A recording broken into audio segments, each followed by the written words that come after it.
ಬೆಳ್ಳುಳ್ಳಿನ ಈ ರೀತಿ ಜಜ್ಕೊಂಡು ನಂತರ ಒಂದೊಂದೇ ಎಸ್ಲನ್ನು ತೊಗೊಂಡು ಈ ಥರ ಬಿಡಿಸ್ತೀವಿ. ನೋಡಿ, ಬಿಡಿಸ್ತಾ ಇದ್ರೆ ಎಷ್ಟು ಟೈಮ್ ಆಗುತ್ತೆ ಅಂದರೆ ಇದು ಸುಮಾರು ಸಮಯ ಅನ್ನೋದನ್ನು ತಗೊಳ್ಳುತ್ತೆ, ಸಾಕಾಗ್ಬಿಡುತ್ತೆ. ಮತ್ತು ಕೈ ಉಗುರು ಹತ್ರ ಎಲ್ಲ ನೋವು ಬರುತ್ತೆ, ಬೆರಳೆಲ್ಲ. ಈ ವಿಧಾನದಲ್ಲಿ ಬೆಳ್ಳುಳ್ಳಿಯನ್ನು ಬಿಡಿಸೋ ಬದಲಿಗೆ ನೋಡಿ, ಬೆಳ್ಳುಳ್ಳಿನೆಲ್ಲ ಒಂದು ಲೋಟಕ್ಕೆ ಹಾಕೋಬೇಕಾಗುತ್ತೆ. ನಾನಿವಾಗ ಎಲ್ಲ ಬೆಳ್ಳುಳ್ಳಿನ ನೋಡಿ ಒಂದು ಲೋಟಕ್ಕೆ ಹಾಕ್ಕೊಳ್ತಾ ಇದ್ದೀನಿ. ಇದರ ಜೊತೆಗೆ ಈಗ ಕಾಯಿನ್ ಬರುತ್ತಲ್ವ, 4ರಿಂದ 5 ಕಾಯಿನ್ಗಳನ್ನ ಹಾಕೋಬೇಕಾಗುತ್ತೆ. ಮೇಲೆ ಒಂದು ಈ ರೀತಿ ಪ್ಲೇಟು ಅಥವಾ ಒಂದು ಬಟ್ಲನ್ನ ಇಟ್ಕೊಂಡು ಚೆನ್ನಾಗಿ ಇದನ್ನು ಶೇಕ್ ಮಾಡಬೇಕಾಗತ್ತೆ. ನೋಡಿ, ಈ ಥರ ಚೆನ್ನಾಗಿ ಇದನ್ನು ಶೇಕ್ ಮಾಡಬೇಕು. ಈ ಥರ ನಾವು ಕಾಯಿನ್ ಹಾಕಿ ಲೋಟದಲ್ಲಿ ಹಾಕಿ ಶೇಕ್ ಮಾಡೋದ್ರಿಂದ ಬೆಳ್ಳುಳ್ಳಿ ಎಲ್ಲ ನೋಡಿ ಈ ಥರ ಒಡ್ಕೊಳ್ಳುತ್ತೆ ಮತ್ತು ಸಿಪ್ಪೆ ಎಲ್ಲ ಸಡ್ಲ ಆಗಿಬಿಡುತ್ತೆ. ಇದನ್ನು ಇವಾಗ ಲೋಟದಿಂದ ತೆಗೆದು ಕಾಯಿನ್ ಎಲ್ಲ ತೆಗೆದು ಬಿಡಬೇಕು. ತೆಗೆದುಬಿಟ್ಟು ನೋಡಿ, ಈಗ ಬೆಳ್ಳುಳ್ಳಿ ಸಿಪ್ಪೆ ಎಷ್ಟು ಸಡ್ಲ ಆಗಿದೆ ಅಂತೇಳಿ ನೀವೇ ಇಲ್ಲಿ ಗಮನಿಸ್ಬೋದು. ಬೆಳ್ಳುಳ್ಳಿ ಎಲ್ಲ ಒಡ್ಕೊಂಡಿದೆ.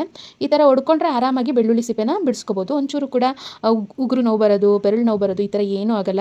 ಜಾಸ್ತಿ ಬೆಳ್ಳುಳ್ಳಿ ಇದೆ ಅಂತಂದಾಗ ಈ ಒಂದು ವಿಧಾನದಲ್ಲಿ ಬೆಳ್ಳುಳ್ಳಿ ಸಿಪ್ಪೆಯನ್ನು ಈಸಿಯಾಗಿ ಬಿಡಿಸ್ಕೋಬಹುದು. ನೋಡಿ, ನಾನು ಈಗಾಗಲೇ ಸಾಕಷ್ಟು ಬೆಳ್ಳುಳ್ಳಿ ಸಿಪ್ಪೆಯನ್ನು ಯಾವ್ಯಾವ ಥರ ಬಿಡಿಸ್ಕೋಬೋದು ಅಂತೇಳಿ ಟಿಪ್ಸ್ಗಳನ್ನ ಶೇರ್ ಮಾಡಿದ್ದೀನಿ. ಆಸಕ್ತಿ ಇದ್ದವರು ಎಲ್ಲ ವಿಡಿಯೋಗಳನ್ನು ನೋಡಿ. ಇದೇ ವಿಧಾನದಲ್ಲಿ ಈಸಿಯಾಗಿ ಬೆಳ್ಳುಳ್ಳಿನ ಬಿಡಿಸ್ಕೊಂಡಿದ್ದೀನಿ. ಇನ್ನು ಮುಂದೆ ಬೆಳ್ಳುಳ್ಳಿ ಬಿಡಿಸೋವಂಥ ಕೆಲಸ ತುಂಬಾ ಈಸಿ ಆಯಿತು.